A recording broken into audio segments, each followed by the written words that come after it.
welcome to JD Clips. Please enjoy the short versions of our famous videos and keep learning. And don't forget to subscribe. This is setting a very wrong precedent. So ये चीज I think high जजेस जो बड़े लोग हैं उनको सोचना चाहिए कि आप किस तरफ देश को लेके जाना चाह रहे हो. एक टाइम था सर 2012 में जब आप सुप्रीम कोर्ट ने ही बोला था anybody who would be contesting elections उसके ऊपर कोई केस नहीं होना चाहिए. जहां पर 2013 में यूपीए की सरकार ने वो रूल चेंज किया था. ठीक है, उसके बाद they went against the court and उन्होंने चेंज करा था. अब वही चीज देखिए आगे काट रही है पीछे. और अब ऐसी हालत हो रखी है कि पार्लियामेंट वाले से अगर आप जनरली पूछो वो बोलेंगे नहीं यार छोड़ना नहीं चाहिए. और फ्लिप बैक है कि कोर्ट बोलते हैं नहीं छोड़ देते हैं. तो ये तो सर ऐसा है उदार व्यू लेते हैं, थोड़ा उदार हो गए एकदम. लेकिन उदार हो तो सब पे हो ना भाई, एक पे ही क्यों उदार हो रहे हो. लेकिन मैं को जो बात करनी है सर काउंटर गेम क्या होगा. देखिए ये लोग थोड़ी बैठे होंगे. एंड मैं एक चीज उस दिन मैं किसी से बात कर रहा था अपने चैनल पे, किसी ने मेरे को एक चीज बोली कि साहब ऐसा है बहुत गेमें खेली जा रही हैं, लो वोटर टर्नआउट, ये टर्नआउट वो टर्नआउट, काफी सारी पॉलिटिकल गेम्स जो चल रही हैं. एक चीज याद करिएगा ये एक इलेक्शन मशीन है. मोदी और Shah is an election machine. तो अगर आज आपके और हमारे दिमाग में कुछ चीजें आ रही हैं, they have already thought about it. तो मेरे हिसाब से they would have actually war game this कि यार अगर ये छूट गया ये क्या क्या कर सकता है, इसकी क्या क्या कैपेबिलिटीज हैं और उसके काउंटर गेम क्या होंगे. और मेरे को आप एक चीज बताइए सर, आज ही चार्जशीट भी फाइल होगी? आज नहीं कल हो रही. मतलब एप्लीकेशन दे दी सर, ईडी वाले खड़े थे वहां पर कोर्ट के सामने, वो सफेद बिल्डिंग है, एप्लीकेशन डाल रहे थे कि भाई हम करेंगे यार, इसको हो गया. तो ये काउंटर गेम तो ऑलरेडी बनना शुरू हो गया है. चार्जशीट फाइल होगी तो पब्लिक हो जाएगी तो आपकी वैसी मिट्टी बनी थे. करेक्ट. अभी वो बेचारा वो क्या था न्यूज क्लिक वाला, क्या नाम उसका, मैं नाम भूल गया. न्यूज क्लिक वाले की चार्जशीट, न्यूज क्लिक वाले की, हाँ उसकी चार्जशीट फाइल हुई, चिट्टा पत्रा पूरा बाहर आ गया भाई. एलईटी के साथ कनेक्शन, इसके साथ कनेक्शन, उसके साथ कनेक्शन. अभी अगर चार्जशीट आई पब्लिक डोमेन में, आपको पता ही है सर फिर तो क्या है. और चार्जशीट निकालना सर, आप तो you are connected to the law, it's not that difficult. ठीक है, तो वो तो फंसेगा पूरी तरह से. तो या तो ये बाहर एक्चुअली जो इसकी सो कॉल्ड अलायंस है उसके वोट काटने के लिए आया बाहर, तो कहीं ना कहीं ये कोर्ट मोदी साहब की हेल्प तो नहीं कर रहे सर. ये भी सोचना पड़ेगा आपको. मैं आपको इसमें कल मैंने रमणीक मान के साथ में एनालिसिस की थी पंजाब इलेक्शन जी. और पंजाब इलेक्शन में आम आदमी पार्टी और बीजेपी और कांग्रेस और अकाली दल और एक इंडिपेंडेंट अमृतपाल सिंह, तो ये करीब करीब बराबर सा चल रहा था. जैसे एग्जांपल देता हूँ आपको कि पटियाला की बात करते हैं. पटियाला में धर्मवीर गांधी और दी कांग्रेस और प्रणीत कौर ऑफ द बीजेपी उनमें कॉन्टेस्ट था विद स्लाइट एज टू प्रणीत कौर. कल हम डिस्कस कर रहे थे.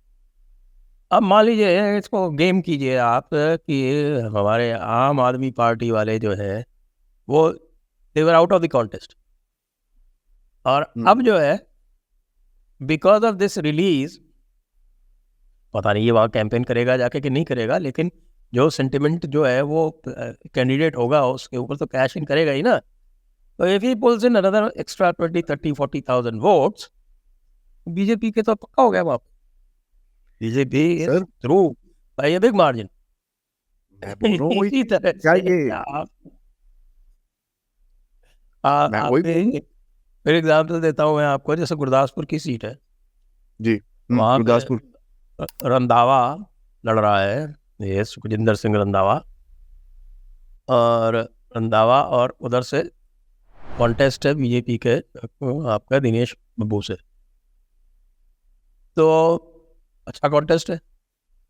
अब आम आदमी की वहां पे हो सकता है थोड़ी सी रिसर्जेंस हो जाए तो दिनेश जी जीत जाएंगे. बीजेपी को एक वोट स्प्लिट हो जाएगा ना सर, मैं वही तो बोल रहा हूँ, ये तो पूरा वोट स्प्लिट हो जाएगा अगर वोट स्प्लिट होएगा. आम आदमी पार्टी की स्थिति काफी खराब चल रही है. They are not winning more than 3 seats. Correct. और other seats other than these 3 seats और 4 seats, the rest of the seats बाकी में तो वो पूरी तरह से आउट ऑफ कंटेंशन है. करेक्ट. अब जो है वो वहाँ पर उनका अगर रिसर्जेंस हुआ, जो कि मैं विश करूँगा और मैं बिल्कुल पूरी तरह से प्रार्थना करूँगा कि ऐसा हो, तो भाई साहब बीजेपी जो है वो 6-7 सीट तक भी जा सकती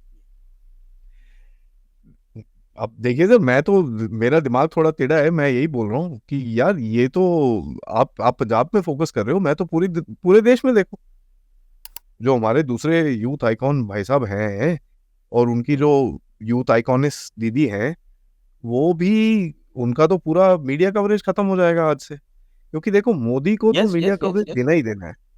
ठीक है, मोदी को मीडिया कवरेज, सर ऐसा है, मोदी को मीडिया कवरेज की जरूरत नहीं है, मोदी के पास अपनी मीडिया मशीन है, वो अपने आप ही कर लेता है जो करना है उसको।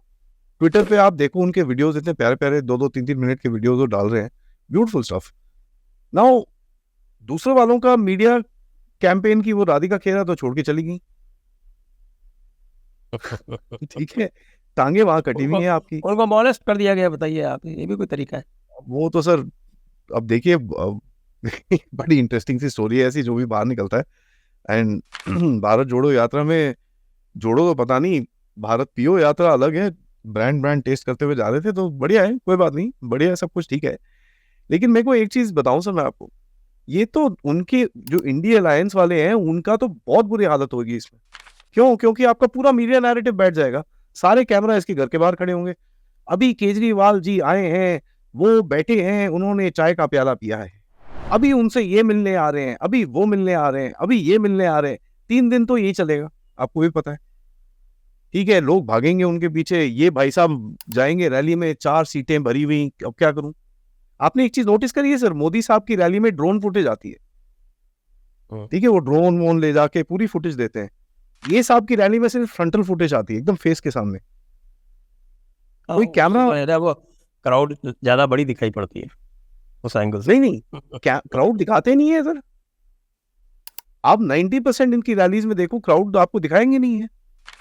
इनकी मीडिया मैनेजमेंट है सर, ये जो पूरा एक बबल बना रखा है ना इन लोगों ने कि दुनिया दिमाग में, और मैं आपसे किसी के बारे में दोपहर में मेंशन कर रहा था, नाम नहीं लेंगे, बट लोगों के दिमाग में एक ये भी चीज आ गई, यार मोदी ना 230 250 के आगे नहीं जाएगा। मीडिया मैनेजमेंट है सर, ये एक परसेप्शन क्रिएट किया जा रहा है, और ये चीज बाहर से भी हो रही है, जिसको आज मोदी जी तो खुले में बोलते हैं भैया ये तो इलेक्शन इंटरफेरेंस हो रही है। अगर आप वो इंटरव्यू देखें उसमें तो उन्होंने बोला 4 जून की बात है, दैट्स इट। तो मतलब 4 जून के बाद का कोई स्विच ऑफ हो जाएगा क्या, बंद लाइट ऑफ।